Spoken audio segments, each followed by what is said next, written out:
Captain Alex Rodriguez leaned back in her command chair, boots kicked up on the control console of the most advanced warship humanity had ever built. She sipped from a chipped coffee mug emblazoned with the words, "I'm not procrastinating. I'm giving my problems time to go away." Outside the viewport, the stars stretched across the void in defiance of everything mundane. Inside, the holographic face of an alien ambassador flickered, tentacles twitching in diplomatic distress. "I fail to see any humor in this dire circumstance, human captain," the alien ambassador declared, voice translated into eerily polite English. "You have been given exactly one solar rotation to surrender to the Zra Imperium or face complete annihilation." Alex grinned, swirling her coffee. "See, that's exactly the kind of comedy gold I'm talking about. You guys seriously need to do your homework. Like, didn't anyone in your entire galaxy think to Google us first?" The ambassador's eye clusters blinked. "Our intelligence indicates your species only achieved interstellar travel in recent centuries." "Yeah," she said, setting down her mug. "And in those few centuries, we went from let's throw rocks at each other to let's throw nukes at the moon. You guys coasted for 15,000 years on paradise planets. We evolved on a planet where everything, weather, wildlife, even vegetation, tried to kill us. Earth is what the rest of the galaxy calls a death world." She flicked her fingers and a display lit up, showing rapid-fire images. Humans running with spears, climbing frozen cliffs, surviving deserts, wrestling apex predators for fun. "You see a technological infant," Alex continued. "I see a species that outran, outbled, and outlasted everything Mother Nature threw at it, and then looked up and said, 'Hey, let's poke space.'" The alien ambassador blinked slowly. "This is concerning." "Oh, buddy, I'm just getting warmed up. We deliberately infect ourselves with diseases to build immunity. We turn venomous animals into pets. We launched ourselves into orbit riding glorified fireworks. We made pets out of wolves, and now they sleep on our couches. We invented nuclear weapons before seatbelts." "Your military capabilities are inferior," the ambassador insisted, a bit less confidently. "You sure?" Alex asked, tilting her head. "Check your rear formation. Those 6 ships that just went dark? Stealth units. Been shadowing you for hours." The ambassador's tentacles flailed. Alarms blared. "How? That's impossible." "You saw what we wanted you to see. You think you're dealing with the kids still figuring out how to fly? Wrong. We got tired of our own planet trying to kill us and decided to start bothering other ones." The alien stammered. "This is not standard first contact protocol." Alex picked up her mug and took a long sip. "And you're not dealing with a standard species. We've got artists who paint with fire, engineers who live for explosions, and a species-wide tradition of responding to fear with sarcasm." The ambassador's hologram flickered violently as alerts poured in. Alex gave him a smile that carried every ounce of humanity's terrifying potential. "You've got 1 hour to withdraw your fleet and issue a formal apology, or we're going to demonstrate why poking the space bear is a very bad idea." The alien vanished in a flicker of light. Alex turned to her bridge crew. "Battle stations, coffee's kicking in. Let's show them what Death World diplomacy looks like." "I still don't understand why this is necessary," Ambassador Cazette muttered, adjusting the environmental seals on his survival suit for the 100th time. "Because it's tradition," Captain Alex Rodriguez replied cheerfully as she double-checked the ambassador's gear. They stood inside the loading bay of a human transport shuttle, ready to descend to the surface of Fraser Island, or as the humans had jokingly renamed it for diplomatic purposes, Paradise. Cazette's tentacles twitched anxiously. "Surely we can conduct diplomatic relations in a more civilized setting. Perhaps how we do it, we bond over shared trauma, sing songs around campfires, and eat roasted sugar until we're dizzy." The safety briefing was 6 aboard a neutral orbital platform, somewhere with less exposure to apex predators. "You wanted to understand humanity better," Alex said, hoisting her camping pack over her shoulder. "And this 18 hours long," Cosette pointed out. We had to cover the basics: snake handling, dingo awareness, spider mitigation. There was an entire segment on plants that can kill us. Alex grinned. "And we picked the safe island. Don't worry, you'll love it." The shuttle touched down with a soft hiss, the bay doors lowering to let in a wave of warm, humid air. The Zara delegation stepped out slowly, their environmental sensors blinking red as they tried to process the overwhelming cocktail of organic compounds in the air. Captain Rodriguez led the way, striding confidently into the thick eucalyptus forest with a machete strapped to her hip and a metal coffee mug dangling from her pack. "Remember," she called back over her shoulder, "this is a protected site. Nothing here is actively trying to kill you." Probably.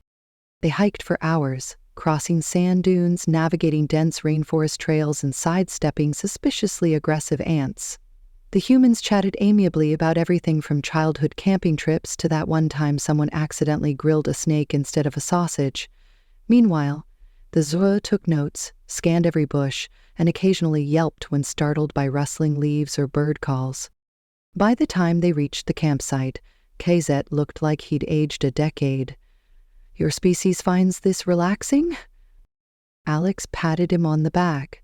"Absolutely. Wait till you try the marshmallows." At night, under a sky full of unfamiliar stars, the humans built a fire using techniques passed down through generations, and one guy with a tactical flamethrower.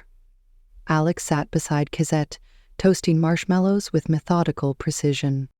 "The trick is to get it golden brown. Not on fire, not raw. Patience, Ambassador? It's like diplomacy, but tastier."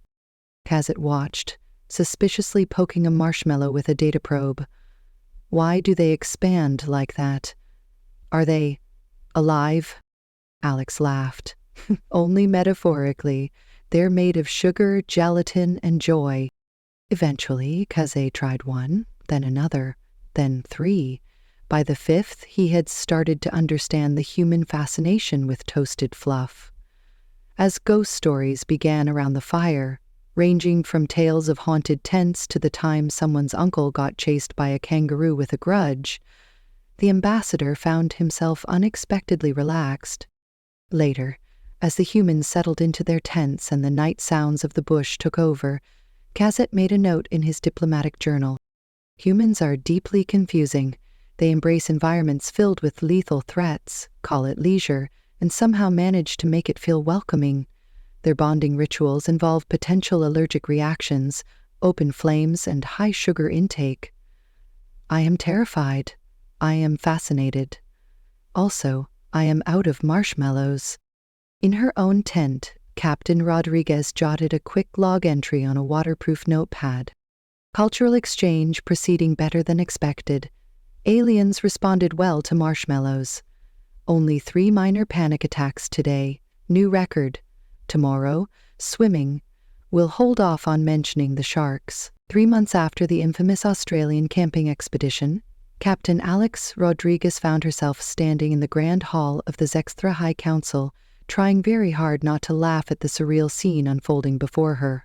The Zextra, in their never-ending quest to understand humanity, had decided to host an Earth Cultural Festival.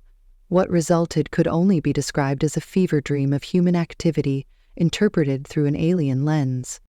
"Ambassador Cosette," Alex managed to say with a straight face, "what exactly am I looking at?" Cosette's tentacles waved with pride. "We have recreated several of your species' most important cultural rituals. Our researchers spent months studying human recreational activities." The hall had been divided into zones, each mimicking different aspects of human life.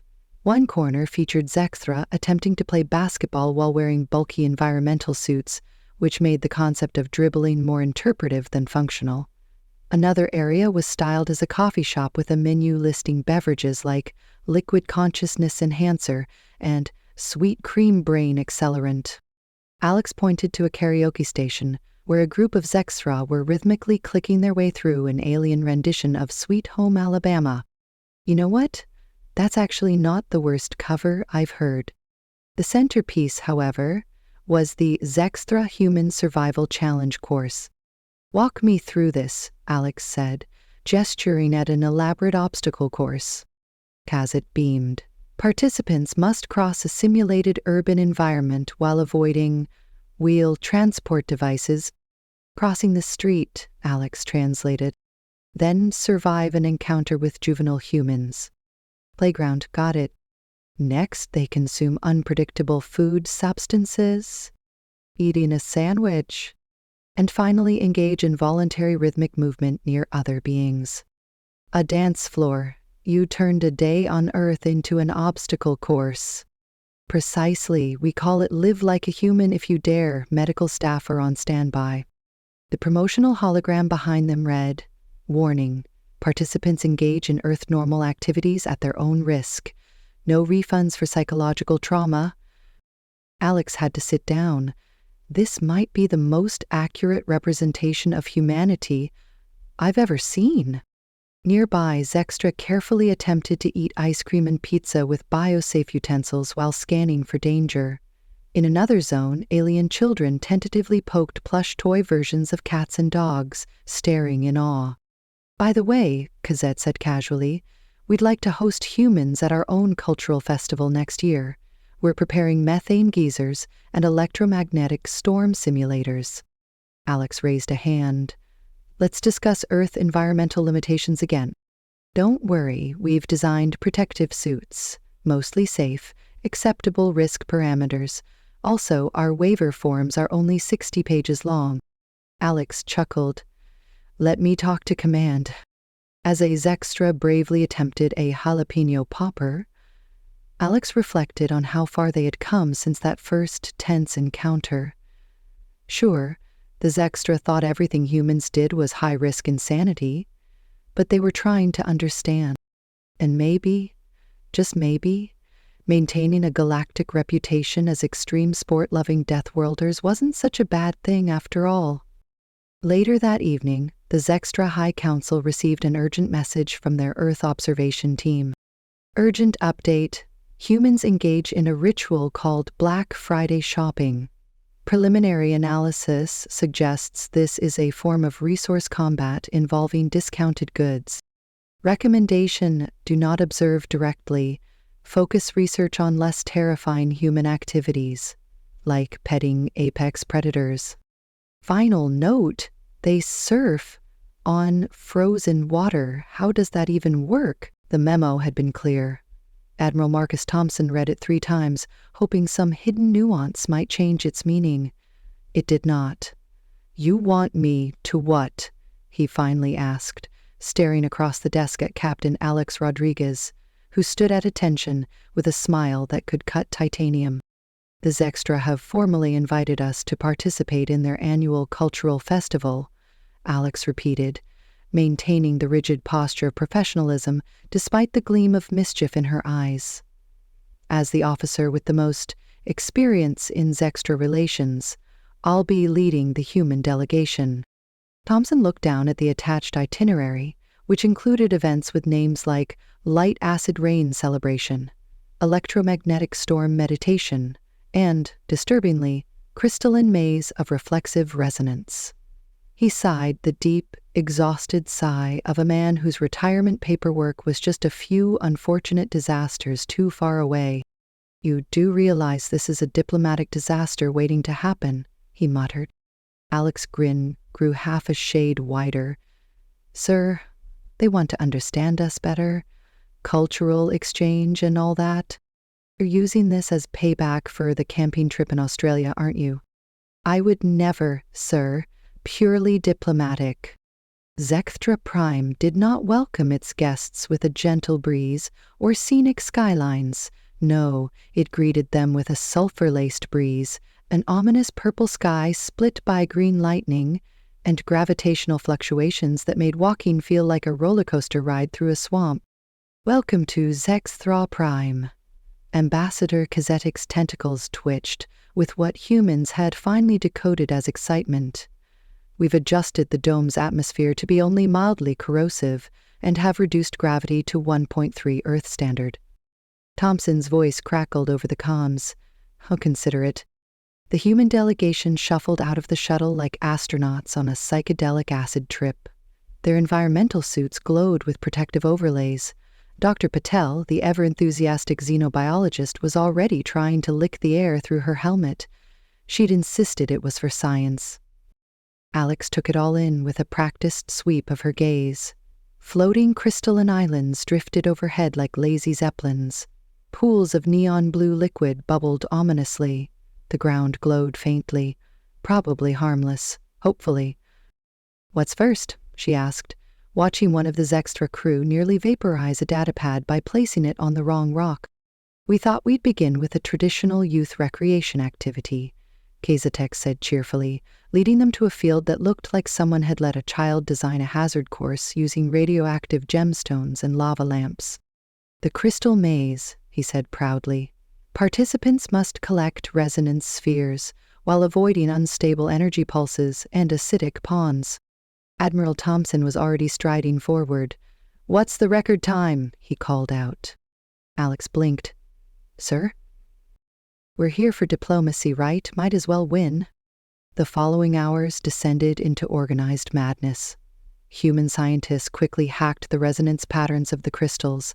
Marines turned the maze into a competitive sport. Someone started a betting pool. And the acid rain celebration? A full-blown dance party, with bioluminescent puddles casting disco lights on the dome. Even the meditation vortex chamber, a room filled with swirling electromagnetic chaos, became a zero-gravity rave. Humans called it EM mind surfing. The Zextra called it extremely concerning.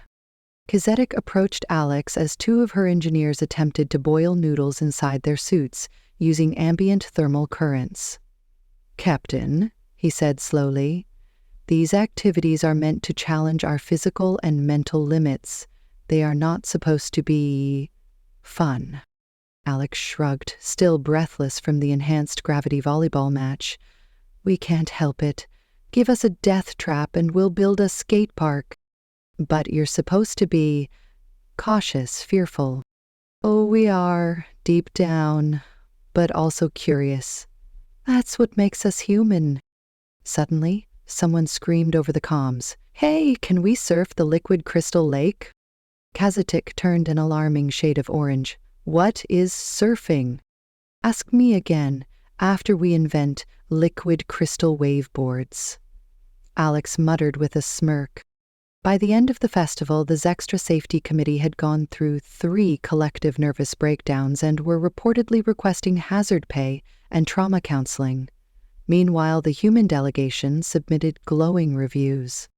The final event, a cross-species rave powered by synchronized bioluminescence and human EDM, brought down the house. Thompson was spotted teaching a group of tentacled dignitaries how to moonwalk in 1.3 G. Kazatik floated beside Alex, visibly exhausted. "I finally understand your species," he sighed. "You don't just survive danger, you turn it into a tourist attraction." "That's about right," Alex said, sipping her nutrient gel cocktail through the suit's filtered straw. "So, same time next year? I'll have our insurance providers prepare." As the human delegation boarded their ship, the Zextra Cultural Exchange Committee updated their diplomatic briefing. Human risk level, extreme. Not due to aggression, due to their unrelenting desire to make everything into a recreational activity. Recommendation: proceed with caution, and maybe install padded floors. Lots of them. Captain Alex Rodriguez stood at the edge of the floating crystalline cliffs that shimmered in the radiant hues of Zextrex Prime's twin suns. She had a growing suspicion that volunteering the humans for interplanetary parkour had been a mistake.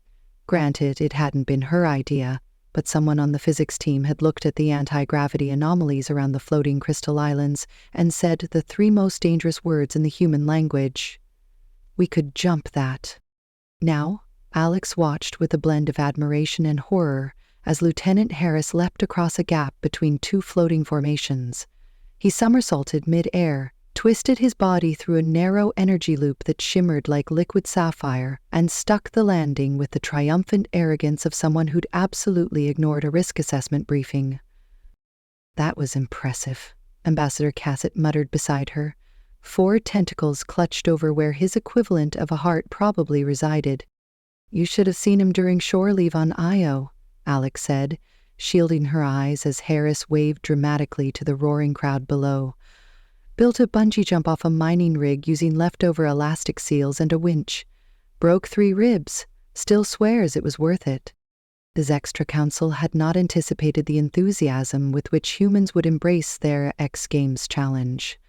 What had originally been a gesture of interstellar goodwill, allow our honored guests to explore our floating terrain under tightly controlled conditions, had transformed into a full-blown competitive arena, broadcast across half the quadrant.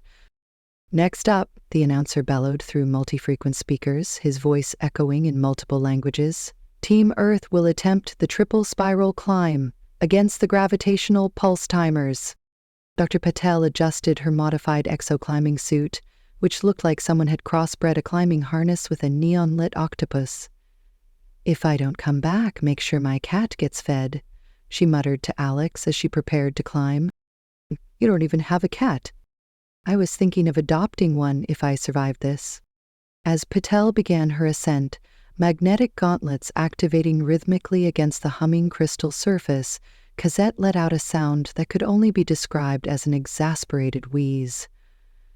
Your species seems physically incapable of declining a challenge. We're not just thrill seekers, Alex replied, watching Patel narrowly avoid a burst of repulsor energy. We're stress relief seekers. Turns out, flinging ourselves at near-lethal velocity through exotic alien terrain is surprisingly good for morale. Patel reached the summit and posed triumphantly, only slightly singed. The Zextra audience exploded in high-pitched clicks of awe. And what is that one doing? Cosette gestured nervously toward Ensign Brooks, who had apparently assembled a crude glider from his suit's auxiliary fins and was now windsurfing across a high-atmosphere slipstream. Alex squinted. Innovation, possibly insanity, definitely filming it for SpaceTube. Cosette looked ready to faint. Relax, Ambassador, Alex said, patting his shoulder. We've got medics on standby and everyone signed the waivers. Besides, this is probably good for interstellar relations.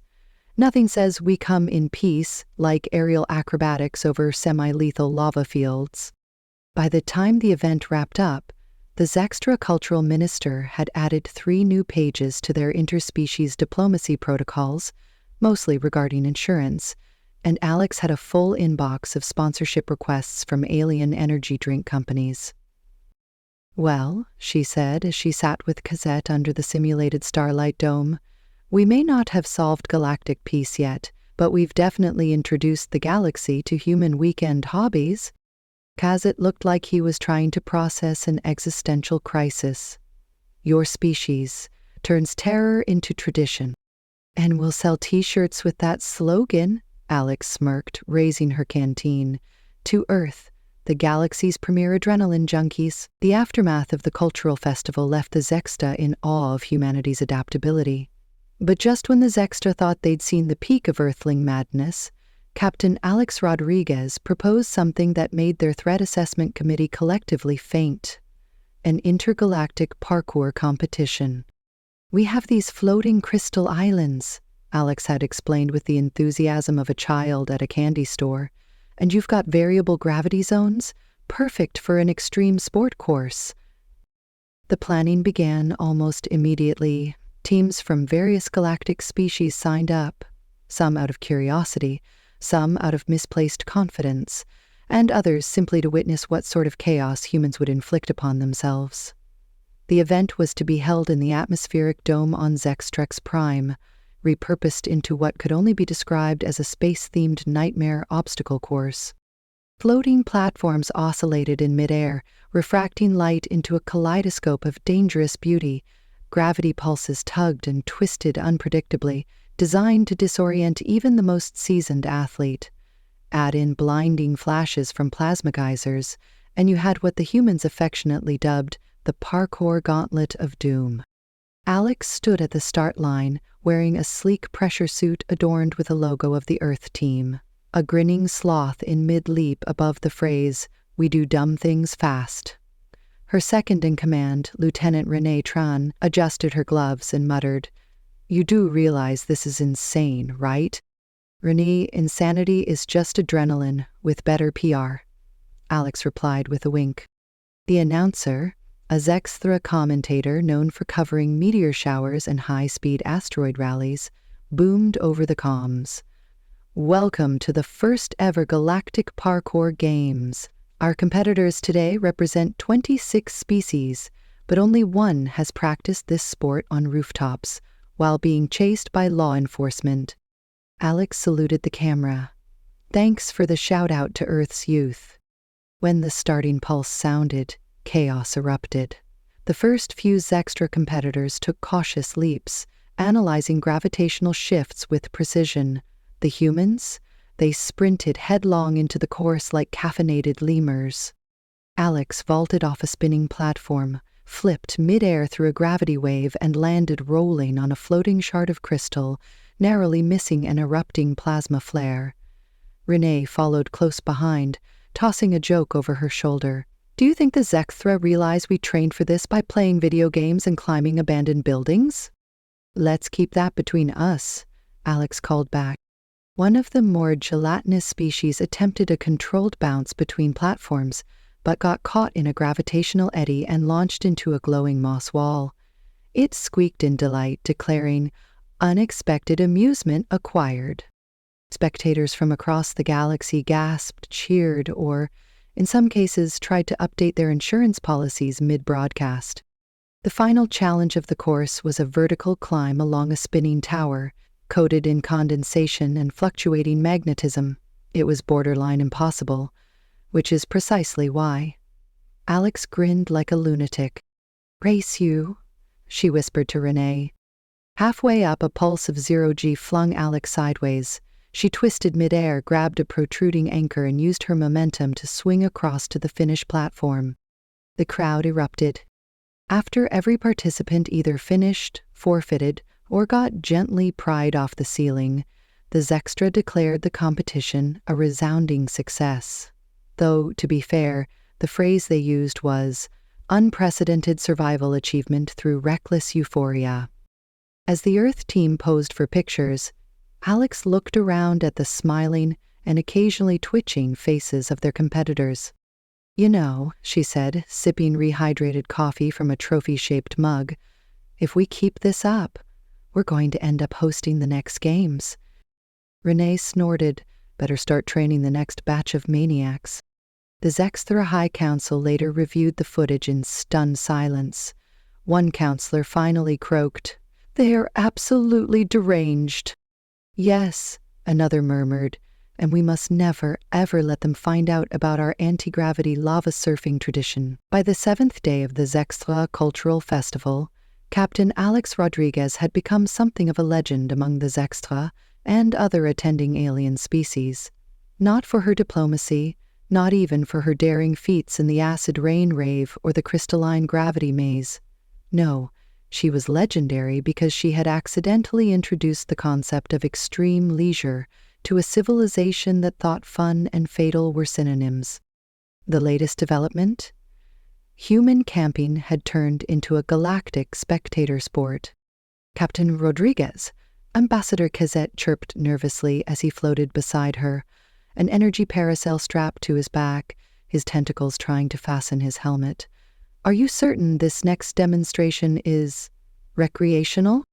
"Positive," Alex grinned, tightening the harness on her hoverbike. "We call it extreme ziplining. You'll love it."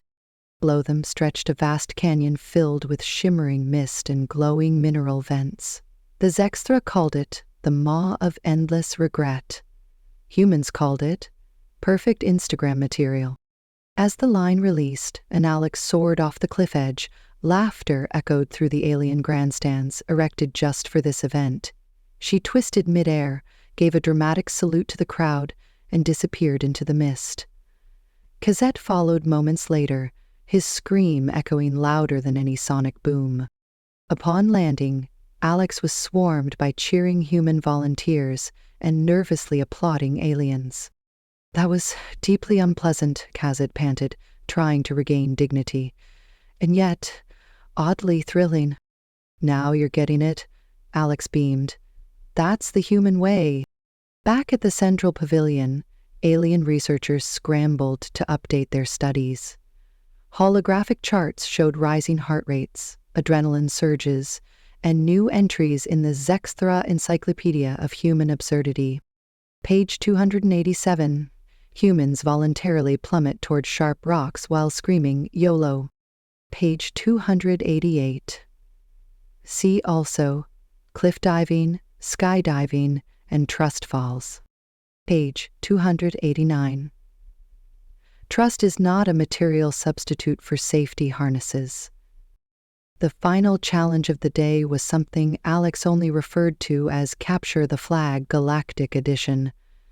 It spanned 5 square kilometers of diverse terrain, from bioluminescent mushroom forests to floating magnetic boulders. The Zextra thought it was a military training simulation. The humans treated it like summer camp, with laser tag.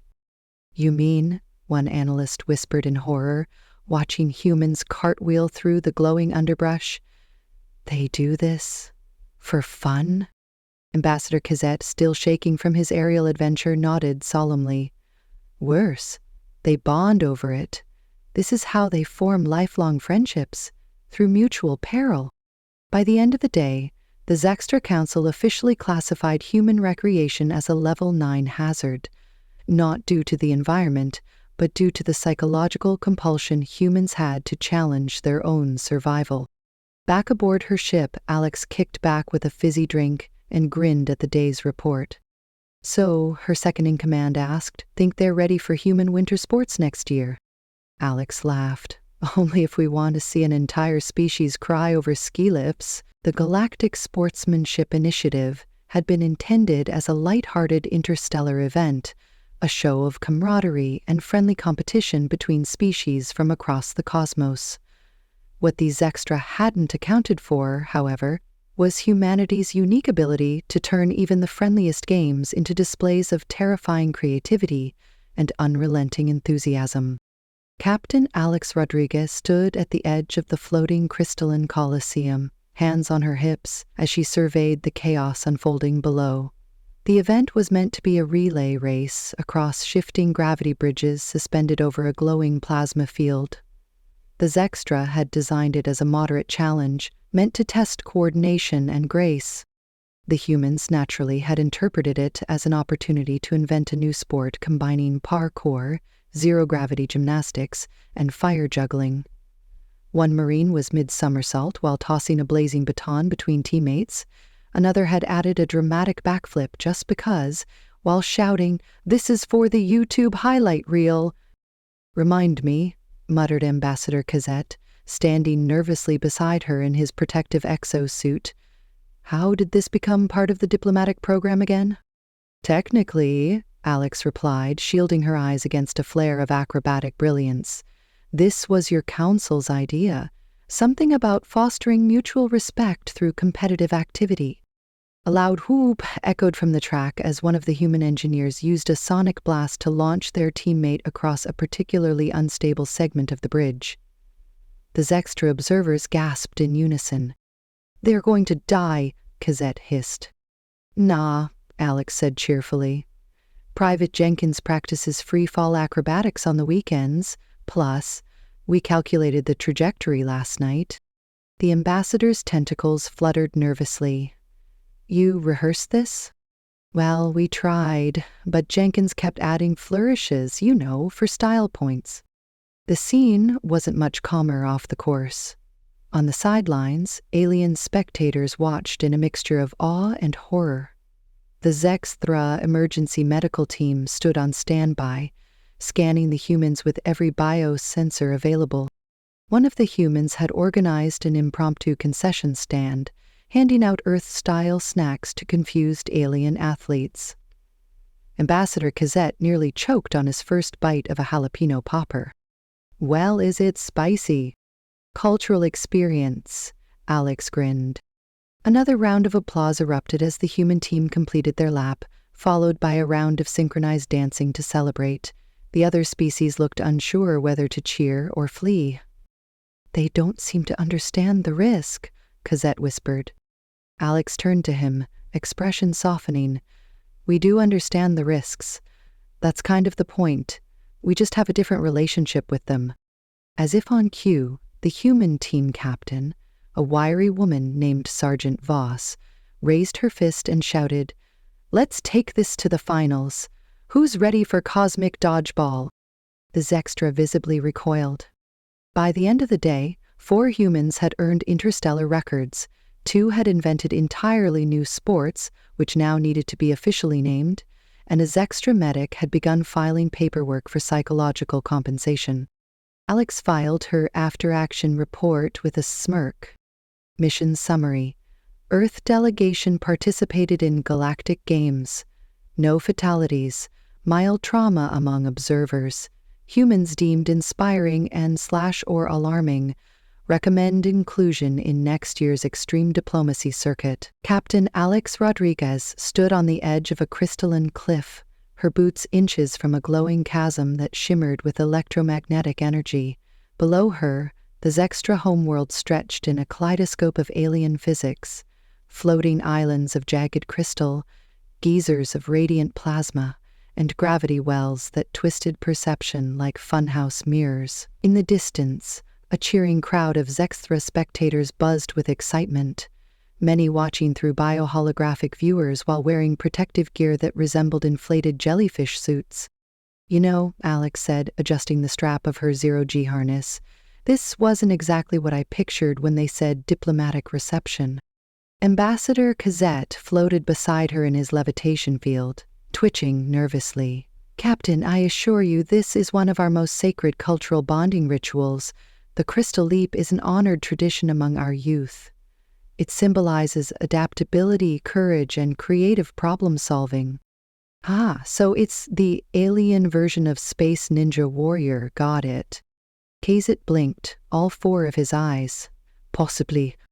Behind them, a handful of human diplomats, engineers, and marines in specially designed suits were stretching, calibrating gravity stabilizers, and comparing strategies. Someone had painted a slogan across their team banner, "Earth, we jump first and question physics later." The course ahead looked like a fever dream conceived by a sadistic physics professor. A path of jump pads, gravitational disruptors, translucent slides, and antimatter trampolines connecting floating platforms at random intervals. Every few seconds, the course subtly reconfigured, pulsing with timed energy waves that threatened to hurl the unprepared into orbit. "You're sure this is safe?" asked Lieutenant Zhao, tightening her harness. "Define safe," muttered Alex. Kazit held up what appeared to be a ceremonial whistle. "Should any participant fall into the energy vortex, they will be swiftly retrieved by the magnetic rescue drones, unless they land outside the field grid, in which case we recommend the retrieval team carry nets." Alex rolled her eyes, then took her position on the starting platform. "All right, Team Earth, remember, we're here to make a good impression, demonstrate interspecies camaraderie, and remind the galaxy that humans are absolutely bonkers." "Sir, yes, sir," came the gleeful chorus. The whistle blew, emitting a harmonic tone that made Alex's bones vibrate. She launched herself forward. The first jump pad flung her skyward, wind rushing past as she somersaulted over a crackling plasma pit. She landed hard on a shifting panel that immediately slid sideways, sending her into a sideways gravitational drift toward the next platform. "Woo!" she whooped, twisting midair and grabbing a glowing handhold before vaulting across a spinning ring of inverted gravity. The Zextra crowd gasped and cheered, dozens of translucent tentacles waving in applause. On a holoscreen floating above the course, replays of the humans' wild acrobatics played in slow motion, annotated with alien commentary like, "Unexpected maneuver, Level 9 audacity." Lieutenant Zhao landed beside Alex, panting. "I just invented 3 new swear words." "Add them to the glossary," Alex grinned. The rest of the human team followed, each displaying their own brand of reckless genius. Sergeant Kane cartwheeled over an exploding levitation disc. Dr. Chen utilized a magnetic grappler to redirect a collapsing slide into a launch ramp. Even Ambassador Williams, a career bureaucrat with zero athleticism, managed a stunned hop between two microsingularities with the help of his personal assistant's emergency inertia field. By the end of the course, the human stood triumphant, sweaty, exhilarated, and grinning like caffeinated hyenas. Cosette approached, his tentacles trembling. That was magnificent. Terrifying, but magnificent. Our spectators are thoroughly convinced your species is composed entirely of chaos elementals. Alex gave a mock bow. You're welcome. Now, what's next on the intergalactic diplomacy itinerary? Bungee jumping into a black hole? Oh no, Cosette replied. That event isn't until next month. They both shared a laugh, one genuine and the other slightly haunted. Later, aboard the human flagship, Alex recorded her debrief. Cultural exchange with the Zextra continues to go surprisingly well. Today we participated in their version of extreme diplomacy, involving what can only be described as an obstacle course designed by a drunk Einstein on a sugar rush. Morale is high, injuries are minimal. Lieutenant Zhao insists that her bruises form the shape of Australia. The Zextra are both baffled and delighted. Mission success. She paused, sipping her recovery shake. Humanity has a weird way of proving itself. We bring jokes to peace talks, sarcasm to serious threats, and parkour to political summits. Somehow it works, and honestly, I wouldn't have it any other way. Captain Alex Rodriguez stood on the edge of a crystalline cliff, the alien wind tugging at her suit as she looked down into the vast chasm below. Suspended across the yawning gap were dozens of floating platforms made from translucent, humming mineral formations, shifting gently in the planet's variable gravity. She exhaled slowly, helmeted head tilting to one side as she watched a young human specialist sprint across one of the narrower spans, flip midair and land with cat-like precision. Cheers erupted from the alien and human spectators lined along the observation ledge. You do realize this is insane, right? Admiral Thompson said over the comms, arms crossed and eyes narrowed beneath his own helmet. That's kind of the point, sir, Alex replied, her voice laced with dry amusement. This isn't just a competition, it's diplomacy with style. The Interplanetary Parkour Championship had started as a joke during the last cultural exchange, when a Zexthar minister asked if humans could find entertainment on floating crystal islands. Someone, somewhere in the United Human Federation, had taken that question far too seriously. The result was a gravity-defying obstacle course suspended over a planetary fault line, broadcast live across dozens of star systems. Humanity had arrived with a full team of athletes, scientists, medics, and an entire marketing department. Zextra and half a dozen other species had reluctantly entered competitors of their own, mostly to avoid the humiliation of being left out of what had become the most anticipated entertainment event of the season. Next up, a cheerful alien announcer boomed over the arena's loudspeakers, translated perfectly into dozens of languages simultaneously. Captain Alex Rodriguez of Earth. Alex cracked her neck and took a running start, leaping into the void. Time slowed. Her boots connected with the first shimmering platform, and she ricocheted forward, twisting midair to land on a floating disc that immediately shifted under her weight. She adjusted, dropped to one knee to counterbalance, then launched upward again.